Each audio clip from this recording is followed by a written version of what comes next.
Hello and welcome to my presentation. My name is Chris Gerrard and today I'll be conducting an in-depth analysis over a specific question. So that specific question will be, what are the benefits and barriers of integrating arts into today's classroom? We will investigate background knowledge around arts education, the positives and negatives regarding its involvement in primary school curriculum, and finally draw a conclusion on whether I believe it will be beneficial or too challenging to incorporate the arts into today's classroom and why. Firstly, let's have a look at the background of arts within education. When thinking about the arts and its incorporation into the Australian school curriculum, there are several questions which come to mind which I feel need answering.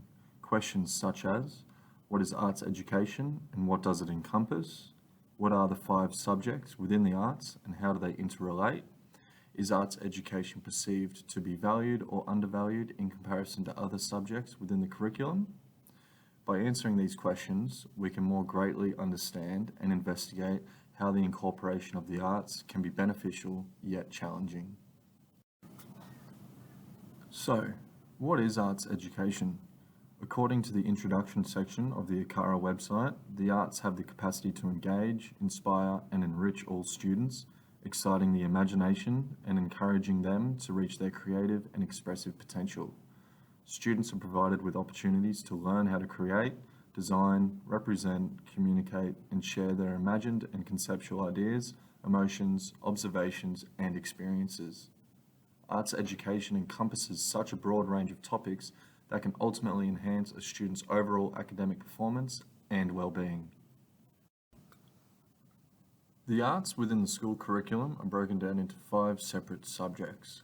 These subjects consist of dance, drama, media art, music, and visual art.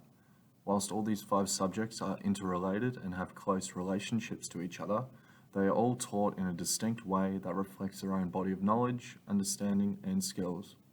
Each subject requires its own unique way to think about different art pieces and practices critically and creatively. Although each subject is unique, the art draws together all kinds of different art forms, which can be reflected upon via the 2 interrelated strands which teaching the arts is broken into, making and responding.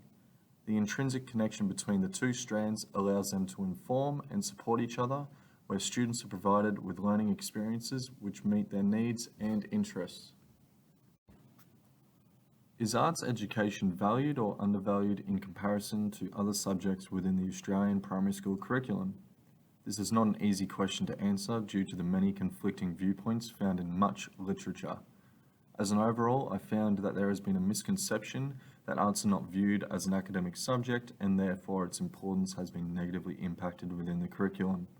Academic subjects such as maths and English are at the forefront of the curriculum, as these are subjects which are deemed to reflect a student's academic ability. Professor John O'Toole has commented on this misconception, believing there are several reasons the arts have been portrayed this way.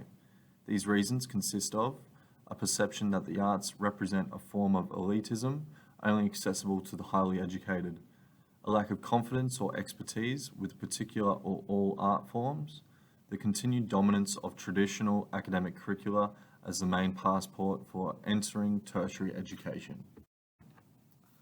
So, after having a look at the background information regarding arts education, what it entails, and its importance in relation to the curriculum, I bring you back to my original question. What are the benefits and barriers of integrating arts into today's classroom?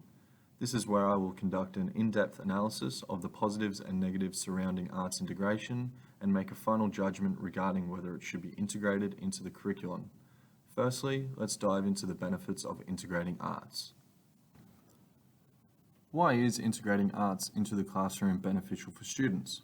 According to Shape of the Australian Curriculum, The Arts, 2011, an education rich in the arts maximises opportunities for learners to engage with innovative thinkers and leaders and to experience the arts both as audience members and as artists.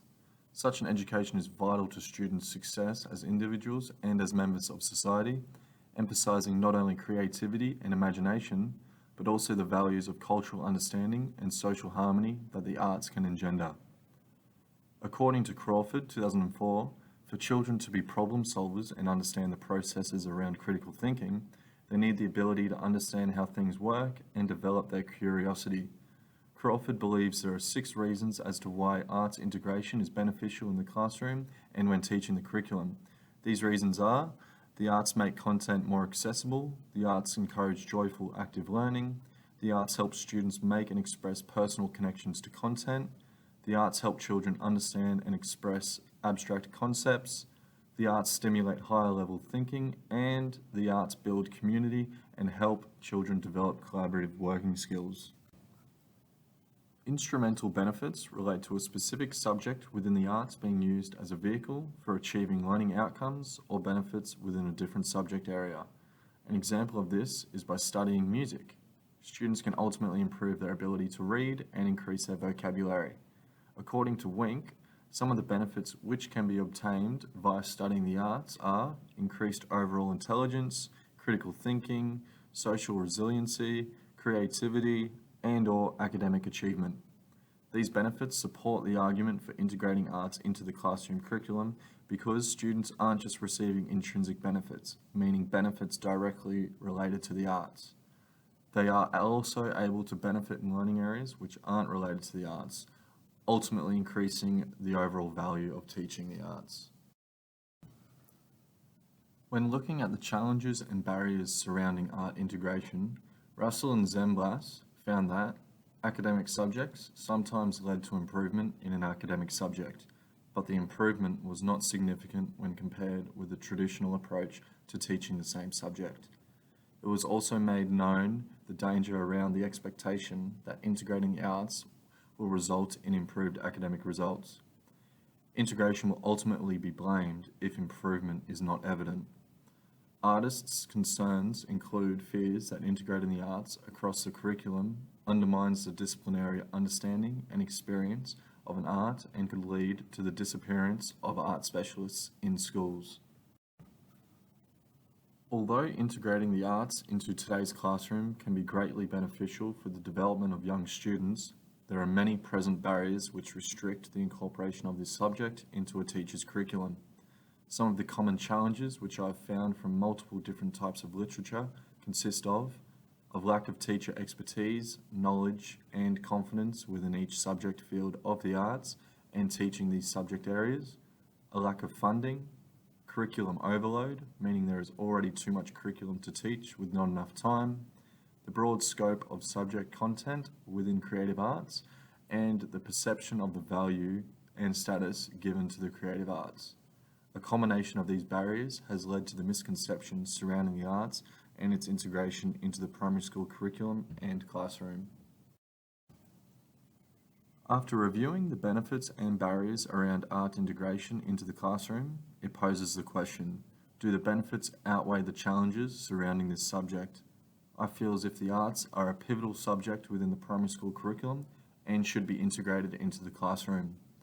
Without a plan in place to address the barriers to this subject's implementation, it will be challenging to teach this subject.